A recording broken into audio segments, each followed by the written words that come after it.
Hola, muy buenas. Yo soy Yeti Merengue. Estoy en este momento saltando de alegría, presentándoles el capítulo uno, porque el capítulo anterior fue el capítulo cero, de esta maravillosa serie que yo llamé Verborragia de Pensamientos, que se trata de hablar durante 30 minutos de lo que se me vaya ocurriendo, ¿no?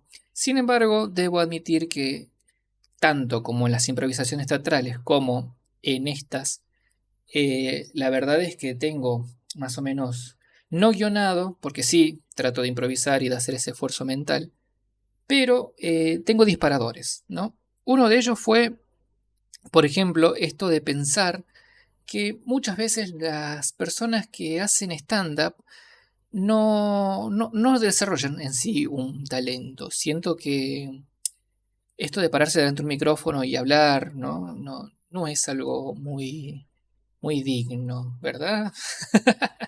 Aunque se puede replicar con exactamente lo que yo hago, pero en mi caso sería un poco más cobarde porque ni siquiera se me ve el rostro. Y eso es algo que sí valoro de esta gente, que es la valentía de subirse a un escenario para hablar pavadas, ¿no? En clave de humor. Aunque también, yo entiendo que la gente puede pensar que la mayoría de esas cosas están improvisadas totalmente, pero es que tiene que parecer que es así. En realidad hay pequeños guiones o guías por donde se los van llevando para presentar en sí un show, poder venderlo, lucrar con eso, ¿no? Es una forma de robar, básicamente, lo que hacen estas personas. Em, a mí me da un poco de intriga, ¿no? El que me haya pasado que cada vez que voy a estos eventos, porque la verdad es que sí voy y los disfruto, casi siempre empiezan con una frase como el nunca les pasó que, y proceden a decir una de las mayores atrocidades que uno pueda llegar a escuchar realmente en vivo, ¿no? Siento que estar escondido detrás de un personaje, como, a ver, obviamente entiendo que el lenguaje del stand-up tiene que ver con esto de que son ellos realmente delante de un micrófono, entonces uno no ve un personaje, sino que ve un cuerpo actuante, digamos, hablando y relacionándose con su entorno, con su público en vivo y teniendo en cuenta todos los accidentes que pueden pasar de manera teatral. Pero en el fondo yo siento que uno fabrica un personaje, ¿no? Tiene una máscara en la que cuando uno se sube a un escenario se convierte en otra persona. Y estas nuevas personas en las que se convierten se escudan bastante de que están arriba de un escenario para decir atrocidades, ¿no? Y hay muchos casos en los que tienen, no sé, digo, a ver, voy a ser muy conciso en esto. Tengo un amigo que se dedica al stand-up, ¿sí? Y cuando tengo charlas con él, es una persona que tiende a decir atrocidades permanentemente. Y ahora que lo pienso, no es solamente un amigo, tengo varios. Y todos hacen stand-up. Pareciera que hay una especie de secta en la que hacen terapia, digamos, y se juntan a decir atrocidades y que les paguen, ¿no? Lo chistoso es que entre ellos no se conocen, saben que hacen stand-up entre ellos, pero no saben las atrocidades que dicen en la intimidad o que me suelen confiar a mí para que yo guarde ese secreto y sin embargo tengo esa ligera impresión, ¿no? En mi cabecita de que, bueno, ustedes lo pueden ir a ver y dirán, mira, bueno, dice esas cosas en un escenario, pero en el fondo piensa distinto y la verdad es que no, son personas que debajo del escenario piensan igual. Y se contradice con lo que dije antes de que son personajes, ¿no? Pero digo, en la vida real esas personas no dicen esas incongruencias, ¿no? Eh, pero sí me las confían a mí. Entonces, a veces pienso que yo, como una persona que hace realización escénica, brindo una especie de confianza donde estos, digamos, intérpretes, cuerpos actuantes y hablantes, me, me toman como un escenario, básicamente. Entonces, conmigo son personas que pueden tener la confianza de decir las mayores barbaridades que uno puede escuchar. En el mundo real, digamos, con el resto de las personas, no son así y arriba del escenario vuelven a ser así. Por ende, O esas personas son siempre así y tienen máscaras sociales con el resto de las personas, o me toman a mí como un referente escénico, qué sé yo, no sé, digo, la verdad es que son cosas que lamentablemente no puedo, no voy a comprobar nunca como las otras personas me ven, ¿no? Digo, probablemente a ustedes también les pasa que sienten que hay personas que actúan distinto cuando están con uno y que con otro. Y es bastante difícil esto, ¿no? Sí, sí, sí. Yo me pude haber dedicado en algún momento al stand-up, lo hice, ¿sí? Me sentaba a escribir monólogos, de hecho lo sigo haciendo, pero ya no en ese formato. Ya decidí migrar directamente a un lenguaje teatral, dramático, ¿no? Y, pero en la época en la que lo hacía era bastante difícil sentarse a pensar en qué clase de... A ver, no solamente autocensurarse con qué clase de cosas uno puede hablar, ¿no? Y qué otras cosas no. Porque, digamos, dentro de ese grupo de gente que yo digo es atroz, quizás yo también tengo esos pensamientos de qué tan atroz es lo que estoy diciendo. Y uno creo que le pasa a todo el mundo, ¿no? No solamente a mí. Uno puede llegar a pensar de que uno se autopercibe como una persona fatal, ¿no? Y en realidad no lo es, o no lo es tanto. Hay personas que son realmente malvadas y personas que no solamente hablan, sino que hacen cosas terribles, ¿no? Yo creo que solamente hablando y tomándomelo con humor, ¿no? Que es que es lo que hago. A veces pienso que cruzo límites y en realidad son cosas muy pequeñas, ¿no? Eh, pero bueno, en la época en la que escribía esta clase de monólogos, lo que hacía yo era recurrir a recetas ya hechas, ¿no? De otros o referentes y ver qué era lo que les funcionaba a ellos, ¿no? Teniendo muy poca conciencia, ¿no? De lo importante que es el entorno en el que uno se maneja, ¿bien? Y no me refiero el entorno personal, ¿no? Sino ya algo un poco más general como puede ser un contexto sociopolítico, por ejemplo, ¿no? No es lo mismo un mexicano que haga humor en los años 90 y tratar de hacer esa clase de humor en este presente, ¿no? En Argentina, que es donde yo estoy. Puedo reírme, puedo entenderlo, pero la verdad es que es muy difícil traducirlo, ¿no? A lo que pasa ahora. Entonces, yo los referentes que tenía, en su mayoría eran internacionales o nacionales, pero no del lugar donde yo estaba, ¿no? Sino que eran del centro, digámosle así. Y la verdad es que no me identificaba para nada con estos referentes argentinos que eran, entre comillas, los que yo tenía más cerca.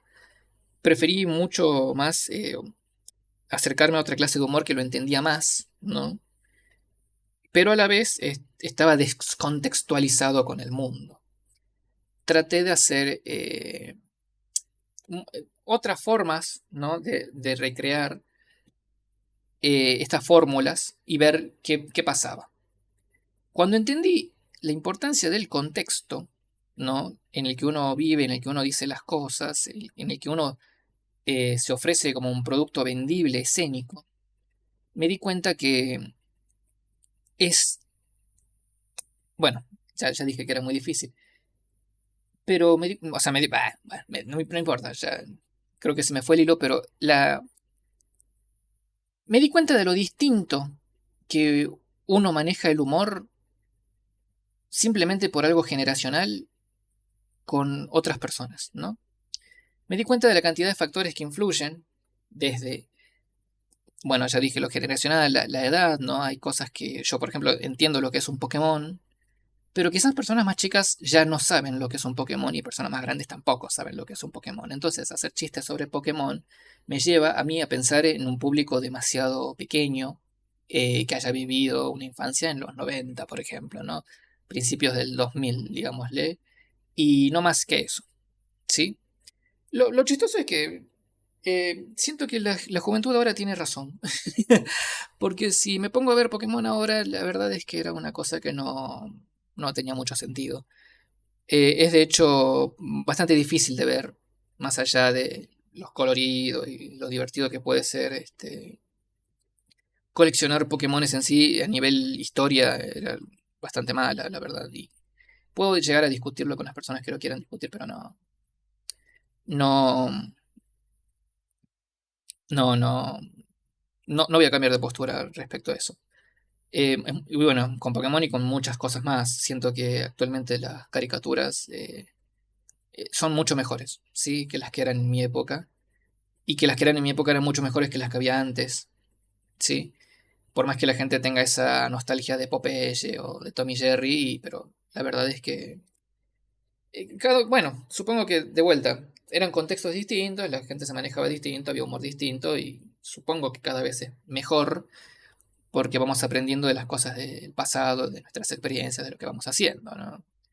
No, no creo que haya habido no sé si está bien expresado, pero no importa, no creo que haya un retroceso cultural con respecto a la creación de contenidos para chicos, ¿sí? Y o adolescentes, digámosle. Abarquemos un poco más. También siento que ese proceso tiene que ver con el hecho de que mucha gente que era joven, en la época en la que yo era joven, ahora tiene la edad que yo tengo, aunque suene redundante, y ahora están produciendo series para gente joven, ¿no? Entonces, crecieron viendo caricaturas a las que tenían fallas, saben qué fallas son, saben reconocerlas, e intentan no reproducirlas para el futuro. Y a la vez hay un disfrute del el formato, digamos, dibujo animado o animación, ¿no? Bueno, que este es un ejemplo de eso, básicamente. También no solamente por los medios técnicos que me lo facilitan, tecnológicos, sino también de que hay un gusto personal por esta clase de formato que es un Yeti animado que puede hacer saltitos, ¿no? Yo ahora estoy saltando y me pongo a bailar, ¿ves? Mira, estoy bailando re divertido. Me toco la pancita, bien. Son cosas que puede hacer este personaje. Entonces empiezan a haber contenidos eh, que sean disfrutables de alguna manera, tanto para infancias como para adolescencias y sí, adúlteres, ¿no? Adúlteros, personas más grandes. eh, que en mis tiempos no pasaba, digamos. Yo creo que una persona veía Pokémon y evidentemente veía un producto muy mal hecho, que no llevaba a ningún lado y que además no tenía ningún sentido. Y eso era no pensar en un público grande, mayor, que se pueda llegar a interesar, ¿no? Y bueno, y así con muchos productos que vinieron. Pongo el ejemplo de Pokémon porque ya lo nombré y ahora lo voy a decir tantas veces que capaz que me salta alguna restricción o algo en este audio. Pero bueno, no importa. No hago. No importa. Estamos en eso. La otra cuestión que me di cuenta es lo regional. Bien. Con respecto al humor que estábamos hablando. A mí me pasó de crecer, bueno, de nacer en el centro, digámosle, y vivir en las periferias, ¿no? Muy lejos, ¿sí? Y que el humor de ahí era un poco más lento, por decirlo de alguna forma, había que explicarlo un poquito, había que dar un poco más de contexto, ¿no? Hacerlo más, que entre por más sentidos también. Siento que el humor vino no solamente desde contar el chiste, sino de llevarlo en el cuerpo, ¿no? De contarlo con la voz, de hacer distintos personajes, ¿sí? Y cuestiones que recuerdo haber leído revistas de chistes y no entenderlos porque en ningún momento decían... eh, a ver, es como leer un mensaje de texto de alguien que no conoces y no le pones la voz de la persona. Yo creo que a ustedes les pasa, yo creo que a todos nos pasa que cuando leemos un mensaje de texto de una persona que conocemos, nuestra cabeza los reproduce con su voz, ¿sí? Ahora, cuando no conoces a esa persona, hay una especie de personaje neutro en nuestra cabeza que lee los mensajes y uno lee chistes con esa voz y no tienen gracia, ¿sí? En cambio, los que me contaba un tío o un primo con su voz y su presencia eran mucho más divertidos, eran más disfrutables, ¿no? El problema era que yo después ir a reproducirlos era un desafío aún más grande, ¿no? Porque yo en ese momento carecía y ahora carezco bastante más de una clase de gracia eh, a la hora de contar chistes, ¿no? No me considero una persona chistosa de hacer el famoso premisa de desarrollo remate, ¿no? Siento que doy más gracia hablando como estoy hablando ahora y probablemente ya le saqué alguna carcajada a alguien, pero eh, es mi manera. No, no he desarrollado la capacidad de contar chistes, digamos, ¿no? Pero con respecto a lo regional me pasó algo muy loco, que era, o sea, volviendo a experiencias personales. En uno de mis monólogos que presentábamos, monólogos me refiero a subirme a hacer stand-up, de vuelta, ¿no? Paréntesis del paréntesis. Hablar de la empanada, ¿bien? Y yo pensaba que las empanadas eran en todos lados iguales, primero. Y no solamente eran en todos lados iguales, sino que en todos lados era como las hacía mi mamá en mi casa. Bien, que eso fue un grave error pensar así. Mi mamá es esas personas que le ponen aceitunas, huevos, bueno, carne, papa y pasas de uva a las empanadas. Y como yo crecí comiendo eso, uno piensa que esa es la verdadera empanada. Y resulta que evidentemente no es así. Para sorpresa de muchas de ustedes, personas que me están escuchando, sabrán que por lo menos ahí sobran unos cuantos ingredientes o faltan algunos ingredientes, depende de dónde sea. Entonces era muy difícil contar chistes, eh, hacer todo un monólogo sobre algo tan simple como es la comida y algo que vos decís, bueno, todo el mundo come empanadas, pero no, resulta que yo era una persona que estaba creciendo en un entorno especial donde las empanadas no eran como son en todos lados, ¿no?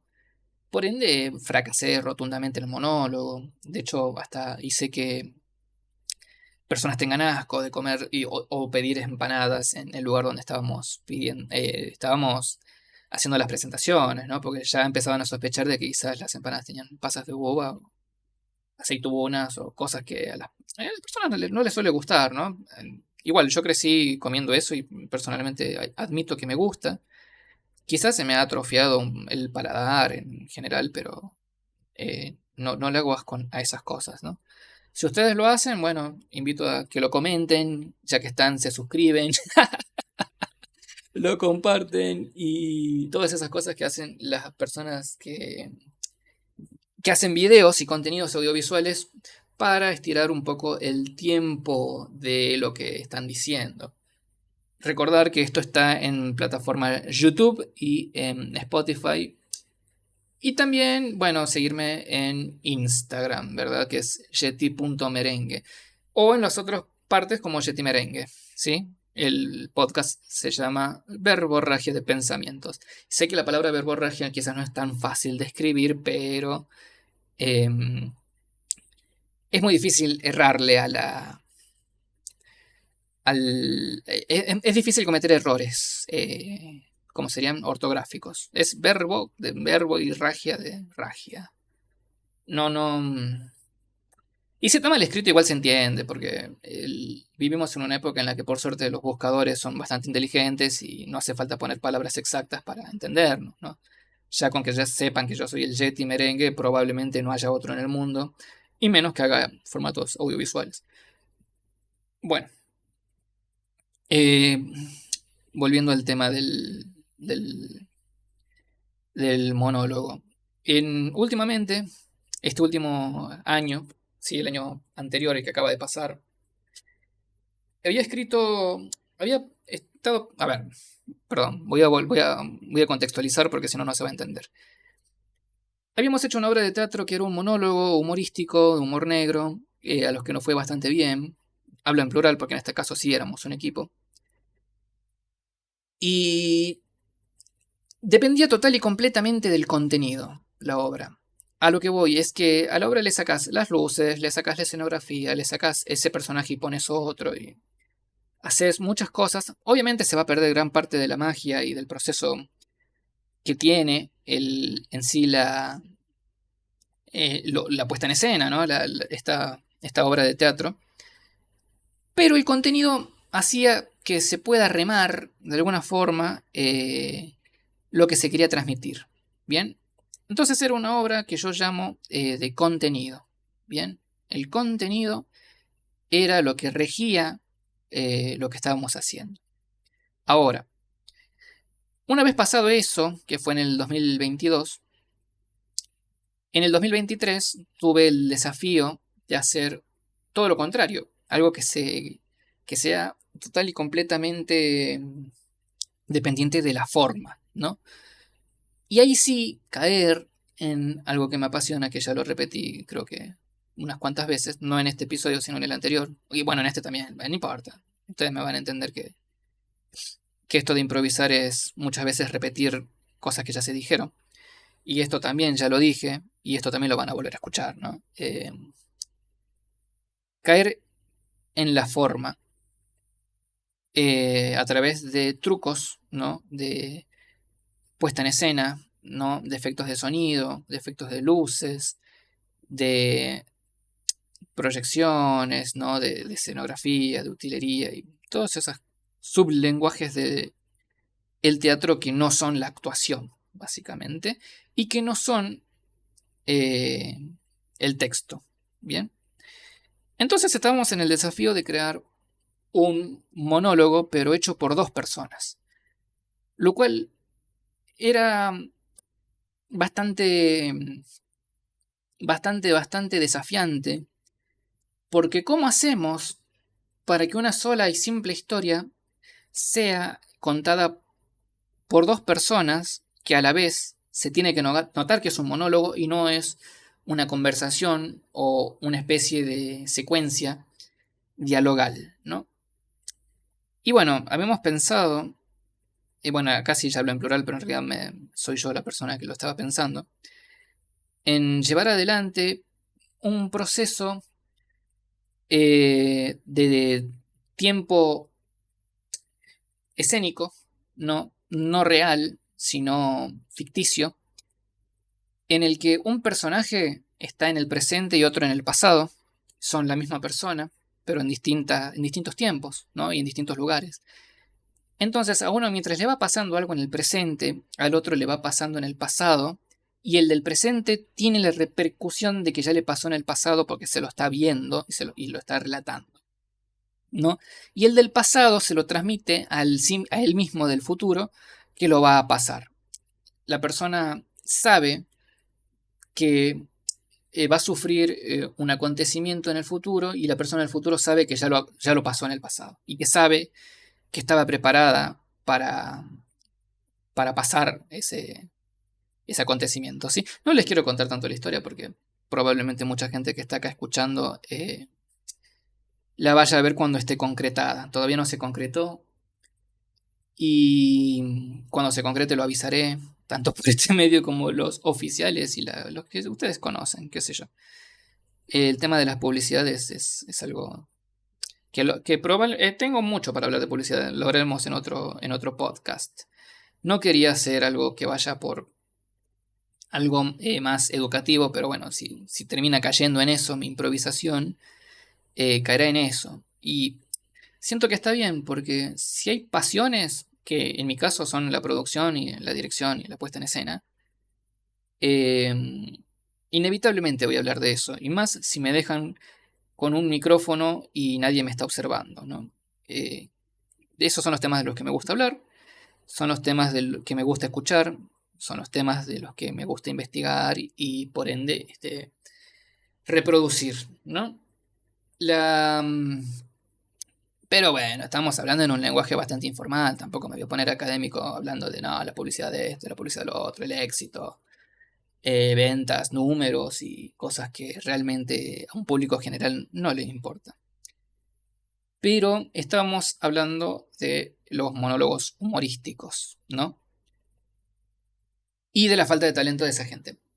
Digo, qué difícil que es hacer reír a unas personas, ¿no? Porque esto es lo que quería llegar después de casi 25 minutos de charla. Y es que muchas personas pueden pensar que más difícil que hacer reír es hacer llorar a la gente, ¿no? Y un amigo actor me dijo que más difícil era hacerlos reír, porque la gente primero no se ríe de cualquier cosa, Después que la risa es más fácil de aguantarse, ¿no? Es más fácil, la gente se inhibe más con la risa. Y que después la mitad de tu público se va a reír y la otra mitad no. Algunos no te van a entender, qué sé yo. En cambio, las cosas que te pueden llegar a hacer llorar pueden ser un poco universales, ¿verdad? Esto de imaginarse un familiar muerto, una mascota muerta, o cosas así, eh, es más fácil de generar esa sensación de angustia, ¿no? Es más difícil contener el llanto eh, cuando el llanto viene, ¿no? Digo, es más fácil hacer llorar que hacer reír. Eso es lo que estoy tratando de expresar. Y siento que a su vez es un campo de estudio ya bastante estudiado, ¿no? Se ha puesto en práctica muchas veces. Es, a ver, digo, si uno se pone a buscar en internet, seguramente hay manuales, ¿no? De cómo hacer reír, la teoría del chiste, ¿no? Eh, el Alejandro Dolina decía que el humor era colocar algo donde no tiene que ir, ¿no? Cuando hay algo que no va donde tiene que estar, uno puede provocar una risa. Y eso ya es una teoría del humor. Y así bastantes, ¿no? Lo que mencionaba recién, esto de la premisa, el desarrollo y remate, es una estructura del humor.